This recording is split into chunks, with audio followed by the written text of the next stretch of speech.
আসসালামু আলাইকুম। আপনারা শুনছেন অশ্রুসিক্ত জল। লেখনীতে আমি সাদিয়া। পর্ব ২৯।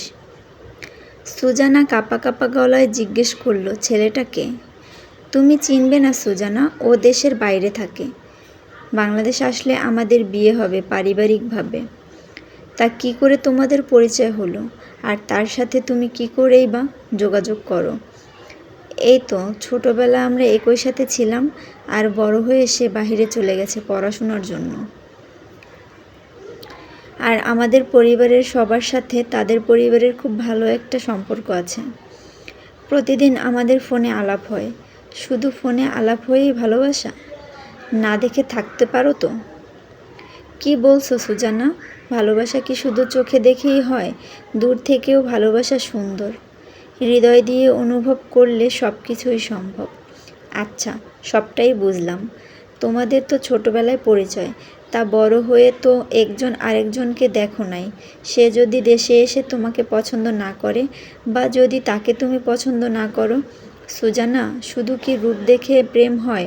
কল্পনাতে যার ছবি এঁকেছি তাকে বাস্তবে আমি সেরকমভাবেই নিব। সে দেখতে যতই খারাপ হোক না কেন, আমি শুধু তাকেই ভালোবাসি। আর আমার মন বলছে সেও একই রকম। হয়েছে হয়েছে চাঁদনি, বুঝতে পেরেছি তোমাদের ভালোবাসার জোর অনেক। তা সন্ধ্যা হয়ে গেছে, আমাকে এবার আসতে হবে। না গেলে হয় না। না চাঁদনি, মা অনেক বেশি রাগ করবে। আমি মাকে ছাড়া অপরিচিত বাসায় থাকি না কখনো। আমি তোমাদের বাসায় আবার আসব। এই বলে সুজানা বিদায় নিল। সুজানা বাসায় চলে আসার পর রাজ আবার রাতের বেলা সুজানাদের বাসায় আসলো। সুজানা, চাঁদনিকে তুই বলেছিস? হ্যাঁ, বলেছি। তুই কেমন রে? তুই কি একবারও বুঝতে পারিস নাই চাঁদনি যে অন্য আরেকজনকে ভালোবাসে? সুজানা, তুই কি বলছিস? চাঁদনি কাকে ভালোবাসে? একজনকে। ওর পরিবারের সবাই সেটা জানে, শুধু আমরাই জানি না। ছেলেটা বাহিরে থাকে। কই, চাঁদনি তো কখনো আমাকে কিছু বলে নাই। তোকে কিছু বলার প্রয়োজন মনে করে নাই, তাই বলে নাই। আমিও জানতাম না। তোর কথা বলাতে আমি জানতে পারলাম। তুই কি করে ভাবলি ও তোকে ভালোবাসবে? আমি চাঁদনিকে ফোন করে এগুলো জিজ্ঞেস করব। আমার বিশ্বাস হচ্ছে না। তোর যদি বিশ্বাস না হয়ে থাকে তাহলে তুই নিজের মনের কথা নিজেই বলতি। আমাকে কেন বলতে পাঠালি? শুধু শুধু আমি কাবাবের হাড্ডি হলাম। সুজানা, রাগ করিস না। আমি রাগের মতো কিছু বলি নাই। না, তুই তো রাগের মতো কিছু বলো নাই। তুমি আমাকে অবিশ্বাস করছো, আর রাগের মতো কিছুই না। সুজানা, বোঝার চেষ্টা কর। তুই বোঝ তোর কথা। আমি আর তোর কথা শুনতে চাই না। যে তোকে চায় না তাকে তুই চাস, আর যে তোকে চায় তাকে তুই পাত্তাই দেস না। আমাকে কে চায়? আশেপাশে খুঁজে দেখলেই তো পারিস। চোখ ঘুরিয়ে না দেখে ছায়াবাজির পেছনে দৌড়াচ্ছিস। তোর কথা আমি মাথা মুন্ডু কিছুই বুঝি না। তোর আর বুঝতে হবে না। তুই যা আমার সামনে থেকে। চাঁদনি অন্য কাউকে ভালোবাসে এটা শুনে রাজের মাথাটা ঘুরপাক খাচ্ছে। রাতে রাত চাঁদনিকে ফোন করলো। চাঁদনি, তুমি নাকি কাউকে ভালোবাসো? হ্যাঁ, বাসি।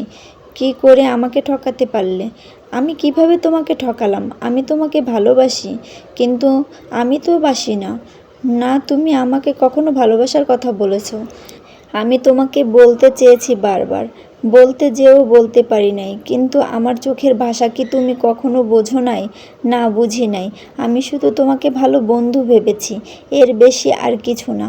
তুমি একটা ধোঁকাবাজ চাঁদনি। মিথ্যে মিথ্যে তুমি আমাকে ধোঁকাবাজ বলতে পারো না। যেখানে তুমি আমাকে কখনো ভালোবাসার কথা বলোই নাই, সেখানে কী করে তুমি আমার সাথে এরকম ব্যবহার করতে পারো?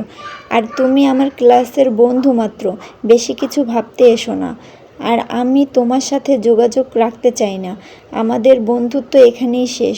যদি আমাকে কখনো বন্ধু ভাবো তাহলে আমার সাথে যোগাযোগ করো, আর না হলে করবে না। রাখছি। চাঁদনির কড়া গলার কথা শুনে রাজ মনে খুব কষ্ট পেয়েছে। ফোনটা রেখে দেবার পরে রাজের দুই চোখ বেয়ে অঝরে অশ্রু পড়ছে।